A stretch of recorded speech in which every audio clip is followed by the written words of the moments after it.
Hey guys, Andy here. So not the most exciting of videos perhaps today, but I've recently bought some storage. Yeah, as I say, not massively exciting. So I'm doing a lot of video editing. I've started video editing on my MacBook when sort of necessary, when I'm away from home for whatever reason, and actually transferring all the files back and forth from the MacBook to the PC when I do come home again. I want to carry on editing at home. I need something that's quick, fast, and a lot of storage.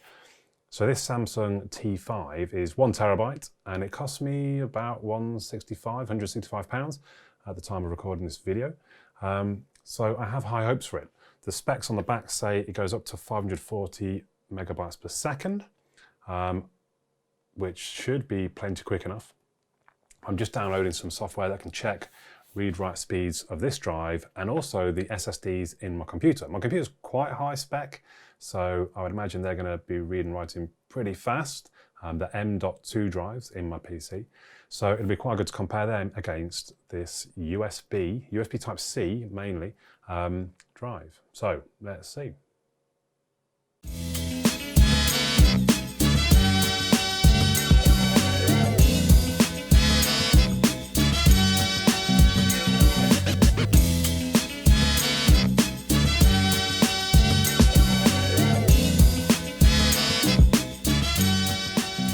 So first of all, let's take a look at the box and what we get with it. Not too much to see on the outside, so let's get straight in. It's all quite nicely packaged actually, so there's nothing sort of rattly, it all fits in very nicely. The first thing I noticed, one, I suppose how small the drive is, and secondly, it is a little bit plasticky, so it's very light. I think we're going to see in a second, it's going to say it's about 50 grams. So really, I mean, it feels almost like an empty shell, which... But at the same time, I suppose you get SD cards that are a terabyte, and they're tiny on this. So I suppose why couldn't it be so small and light? Then we've got the quick start guide, which I'm not really too worried about. I think you basically plug it in and go. It does have some specs and some information. There we go, 51 grams. Oh, that's the 2 terabytes, 51 grams. So this one could be even lighter. I do like that they give you both the cables you might need. So we've got Type-C to Type-C, and we've got Type-A to Type-C. And add to that, they're actually very good quality cables. They feel really good. So let's get on with some speed testing. Actually, before we do that, just very quickly, I'll show you the case that I got from Amazon. I'll leave a link in the description down below, but I actually really like it. I love how snugly the drive fits and that it has space for both of the cables. So take it with you everywhere and you never get caught out. So I've been testing the T5 in a few different ways, up against things like I've got a little memory stick which does USB-A and USB Type-C, a memory card, not actually this memory card to be fair because it's in the camera, it's a Class 10 U3, it's pretty quick, through a memory card reader. I've been testing against my PC, I've got an M.2 drive and I've got solid state storage drives, so I've been testing both of those. I've tested in my MacBook. Lots of different tests, so I'm going to go quite quickly through all the numbers. What I would suggest is if you want to sort of analyse the numbers at a bit more detail, then pause as I put them up. And then I'll put a big sort of summary image up at the end, which will have all the speeds on. And again, you can pause if you want to look at it in more detail. I don't want to sit here talking too long because I've got 9 different tests that I did. It's going to take a while to get through. So the first was the PC's M.2 drive. Obviously, it's the quickest out of any of the things that I tested. Honestly, I can't tell you much what these numbers mean. I don't really understand. I just know that bigger numbers means that they were quicker and more data was transferred. So the M.2 drive, obviously the quickest. I then tested the SSD drive, quite a lot slower actually than the M.2 drive. I didn't realize it'd be that big a difference. It's like 7 times quicker, the M.2 drive. So then I did the T5 plugged into USB 3 port, so from the USB-A to USB-C in a USB 3 port on the PC. And that wasn't far behind the built-in SSD drive. So it's going to be a lot quicker. I haven't even got any spinning drives these days, so I can't test it against a physical spinning drive. Then I tried the T5 in a USB 2 port. And that was a big difference. That was like a tenth slower, 10 times slower. Yeah. So clearly that's quite a big factor. Then I tried the thumb drive. This was in the USB 3 port.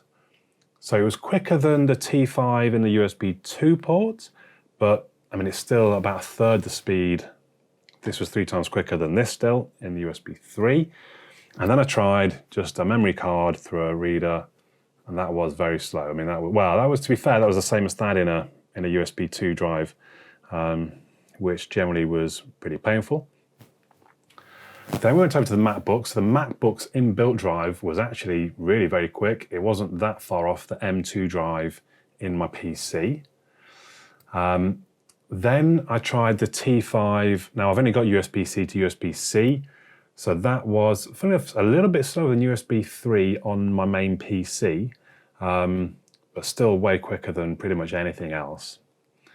Then I tried the USB-C into the USB-C, and that was actually a little bit slower, surprised me, than on the PC.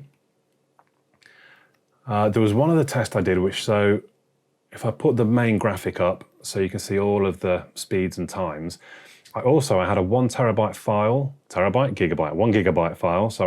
that I dropped onto these different devices. And that's a bit tricky when trying to speed test the M2 because possibly the read speeds of wherever it's coming from are going to slow it down more than the write speed of the M2.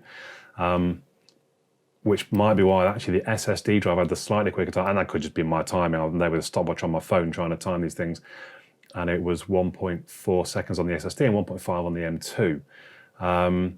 It was 2.9 on the MacBook, and then the next quickest was the T5 on the MacBook at 3.1 seconds.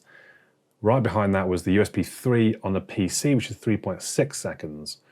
And then after that, you're getting up into the 20s and 40 seconds or so. It really surprised me. The thumb drive in the PC was 40 seconds because I thought actually that was reasonably quick. Interesting, the memory card beat that, so at 26. But I suppose the bottom line for me, especially if this is, kind of has to be plugged into USB 3, this thing is blazing quick. I mean, it's not that much slower than the SSD storage drives. Now, these are SSD. These aren't even spinning. These are SSD. Go back a year or two. That was as quick as you could get. This is not much slower than the SSD drive built into my PC. And it's a fast PC that I've got. They're pretty, I can't remember what the SSD drives are, but they're pretty good. I didn't cheap out on them. So actually, this T5 drive is a really good purchase for me. It's a 1 terabyte size. I think I said this already, 1 terabyte. And it cost 165 or so. You can get in different colors if you wish, black, gold, red, silver, I think. They're all different prices, it's interesting. The black, I think, was the cheapest that they had for the 1 terabyte. I'm really not that bothered what color it is. But what it means is when I'm filming footage for videos, if I think I might need to do some on the MacBook or I'm going to places, I just keep everything on here. I can plug it into my PC and edit. I can then just switch it over to my MacBook and plug that in and edit. And this drive will be quick enough to be editing 4K files. And I haven't tried that, to be fair, but judging by the speeds that I can see, the fact that it's basically the same as the inbuilt SSD on my PC, that's pretty impressive. That really is. So there we go. Hopefully you found this interesting and useful. Please don't forget to, this side, click the subscribe button if you haven't already. Have a look at any other videos that might be on my channel. I'll put one up here that you could take a look at. Do leave comments. I will read them all and I'll reply where necessary. Let me know your thoughts on the Samsung T5 drive. There we go. Oh, now it's going to focus. But for now, my name's Andy, and I'll catch you all again soon.